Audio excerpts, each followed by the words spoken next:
Bismillahirrahmanirrahim. Assalamualaikum warahmatullahi wabarakatuh. Baik, kaifa halukum fi hadzal yaum? Alhamdulillah bi khair. Nah, Darsunal An Ats-Tsaqafatul Islamiyah. Silakan semuanya dirapikan dulu duduknya, dirapikan dulu bajunya. Kemudian kita akan berdoa, memohon kepada Allah mudah-mudahan kita bisa belajar dan kita bisa memperoleh ilmu Allah ya, insya Allah. Allah mudahkan. Yuk, siap berdoa. Doaan. A'udzu billahi minasy syaithanir rajim. Bismillahirrahmanirrahim. Al-yawma akmaltu lakum dinakum wa atmamtu 'alaikum ni'mati wa raditu lakumul Islam dina. Wa qala Nabi sallallahu alaihi wasallam man yuridillahu bihi khairan yufaqqih fid din. A'udzu billahi minasy syaithanir rajim. Bismillahirrahmanirrahim. Allahumma anfa'na bima 'allamtana wa 'allimna ma yanfa'una wa zidna 'ilman nafi'a. Rabbi zidna 'ilma warzuqna fahma. Amin. Alhamdulillah. Baik, alhamdulillah, mudah-mudahan antum semua di rumah sehat ya. Insyaallah kita akan belajar Thaqafah di kelas 4. Dan kita masih berbicara atau kita masih membahas tentang baligh. Nah, jadi kalau Allah Ta'ala fil Qur'anil Karim dalam surat An-Nur ayat 59, wa idza balagad atfalu minkumul huluma fal yasta'dinu kama sta'dzana alladziina min qablihim, gitu ya. Artinya, dan apabila anak-anakmu telah ihtilam, maka hendaklah mereka meminta izin seperti orang-orang yang sebelum mereka meminta izin, gitu ya. Nah, kemarin kita sudah bahas ihtilam itu apa? Ihtilam itu adalah tanda-tanda baligh, dari mulai secara badan antum gitu ya sudah mulai meninggi. Dulu ketika masuk khairu ummah antum tingginya tidak seperti sekarang gitu ya, yang sudah kelas 4 sudah meninggi ya badannya. Kemudian suaranya juga. Nah, apakah suaranya ada yang sudah seperti suara dewasa, seperti contohnya nih Ustaz contohkan, halo, assalamualaikum gitu ya. Jadi sudah ngebas suaranya gitu ya. Sudah ada bassnya. Kalau dulu antum kan cempreng ya. Assalamualaikum Ustaz. Nah sekarang mungkin tanda-tanda balik nih di laki-laki khususnya, antum bilangnya assalamualaikum Ustaz. Wah luar biasa. Nah itu sudah ihtilam, berarti ya tanda-tanda balik gitu ya. Nah apa namanya? Apa itu balig? Nah, balig itu kemarin kita sudah bahas ya. Balig itu adalah seorang anak yang sudah sampai usia dewasa, yang ditandai dengan ciri-ciri khusus, yaitu ihtilam bagi laki-laki dan haid bagi perempuan. Nah, bagi perempuan juga ciri bahwasanya kalian itu sudah balig adalah haid. Nah, kemudian selanjutnya ciri-ciri laki-laki ya itu ihtilam yang tadi Ustaz sebutkan itu ya, tubuhnya bertambah gitu ya, suaranya juga ada perbedaan dan perubahan gitu ya. Nah, kemudian kalau kita sudah balik bagaimana sih Ustaz? Nah, kemarin kita sudah bahas ya. Kalau sudah balik berarti antum sudah punya buku catatannya sendiri ya. Hati-hati. Nah, intinya kalau misalkan antum sudah belajar kan ya hukum syara, contoh misalkan wajib. Nah, antum melaksanakan perkara yang wajib. Wajib itu apa? Wajib itu aktivitas atau amalan yang jika dikerjakan antum mendapatkan pahala dari Allah Subhanahu wa taala, dicatat di buku antum, di buku catatan amalnya ya. Kemudian selanjutnya kalau antum tinggalkan maka antum akan celaka gitu ya, mendapatkan dosa. Nah juga dicatat di buku catatan amal antum sendiri. Itu kalau misalkan sudah balik ya. Nah kemudian selanjutnya kalau antum mengerjakan perkara yang sunnah ya, yang tadi wajib dulu. Wajib contohnya apa? Sholat wajib. Sholat wajib yang 5 waktu itu harus sudah tidak terlewat ya insya Allah ya. Anak-anak Ustadz di kelas 4 tidak ada yang sholat wajibnya tidak dikerjakan. Semuanya dikerjakan ya. Alhamdulillah. Nah, kemudian selain yang sholat wajib juga apa? Puasa di bulan Ramadan. Insya Allah kita akan sekitar 3 bulan lagi ya, kita akan menghadapi bulan Ramadan. Nah, kita harus sekuat mungkin bisa saum, gitu ya. Karena itu wajib, wajib yang tadi kalau dikerjakan mendapatkan pahala, jika tidak antum akan celaka. Nauzubillah ya. Jadi sebagai seorang muslim yang sudah balik, kita harus mengerjakannya. Bagaimana yang belum balik, Ustadz? Yang belum balik harus bersiap-siap. Harus bersiap-siap mengerjakan semuanya, gitu ya. Nanti kalau sudah balik nanti terbiasa, tidak berat lagi.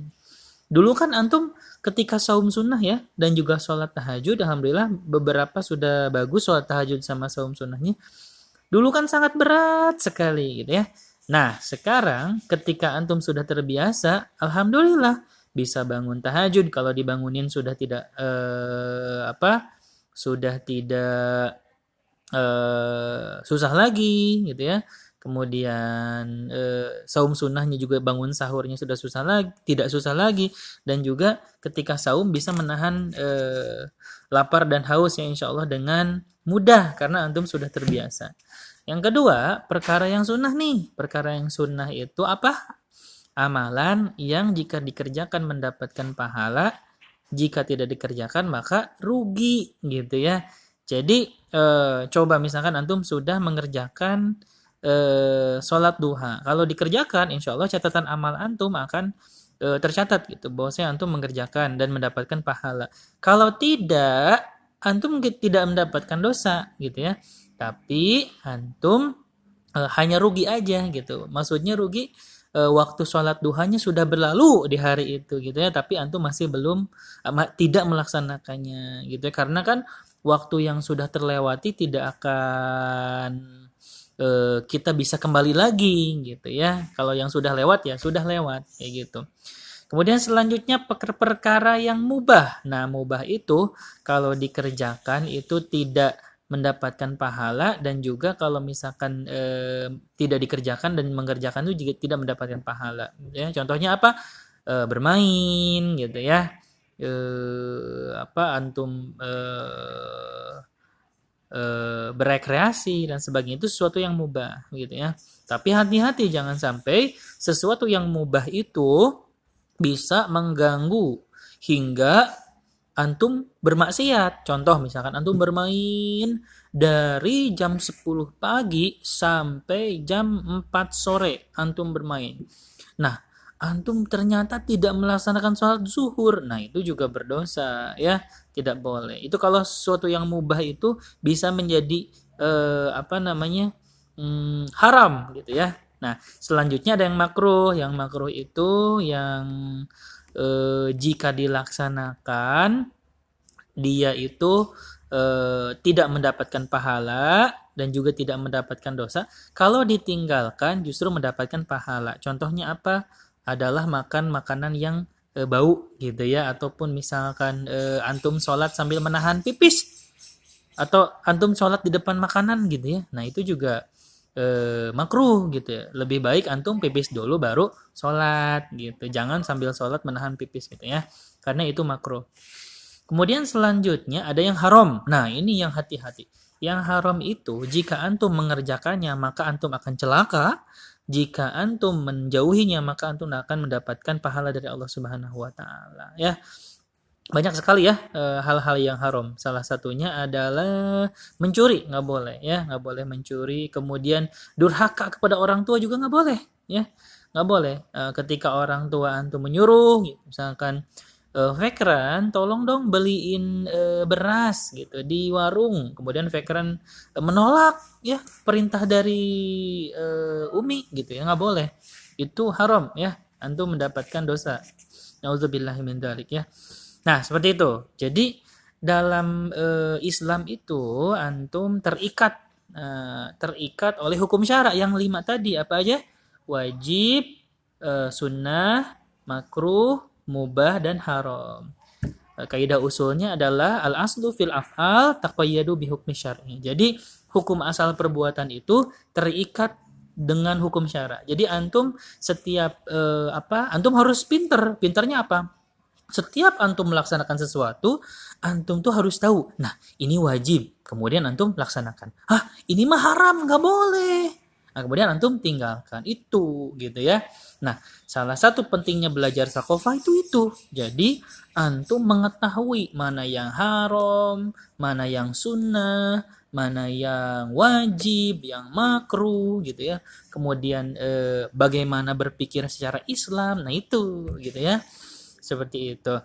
Nah, insya Allah ya, antum harus sudah bersiap-siap karena beberapa di antara antum juga sudah ada yang balik juga ya. Nah, maka dari itu bagi antum yang sudah balik ataupun yang belum balik, silakan dipersiapkan supaya nanti ketika usia balik antum merasa mudah mengerjakan yang wajib, mudah menjauhi yang haram karena sudah terbiasa dari sejak awal. Seperti itu ya. Nah, kemudian kalau misalkan belum ada tanda-tanda bagaimana susah? Contoh misalkan laki-laki belum ihtilam, kemudian perempuan belum haid. Nah, di sini dikatakan bahkan dalam kitab-kitab fikih itu disebutkan ya, kalau usianya sudah berusia 15 tahun gitu ya, 12 tahun sampai 15 tahun gitu ya, maka antum sudah harus mengerjakan sebagaimana yang dikerjakan oleh orang-orang dewasa ya, seperti halnya dalam surat An-Nur ayat 59 tadi gitu ya. Nah, itu cukup dari Ustaz ya. Mudah-mudahan antum bisa mengerjakan atau bisa menjadi anak yang soleh dan soleha ya, anak yang berkepribadian Islam. Ketika antum berpikir dengan Islami, kemudian ketika antum bersikap, antum juga bersikap dengan Islami, sehingga ketika pemikiran antum dan sikap antum itu Islam, maka antum setelah memiliki kepribadian Islam insyaallah ya. Baik, itu dia ya. Mudah-mudahan antum bisa siap, bisa mengerti, memahami terkait dengan tanda-tanda balik. Kemudian antum bisa bersiap-siap ya. Nah, untuk latihannya nanti Ustadz akan tuliskan di WA-nya ya. Baik, terima kasih. Cukup dari Ustadz, kita berdoa yuk. Siap-siap, silahkan. Kalau ada pertanyaan silahkan ditanyakan ya di WA. Sikap berdoa, doaan. Astaghfirullahaladzim, astaghfirullahaladzim, astaghfirullahaladzim. Subhanakallahumma wa bihamdika asyhadu an la ilaha illa anta astaghfiruka wa atubu ilaih. Salaman, assalamualaikum warahmatullahi wabarakatuh.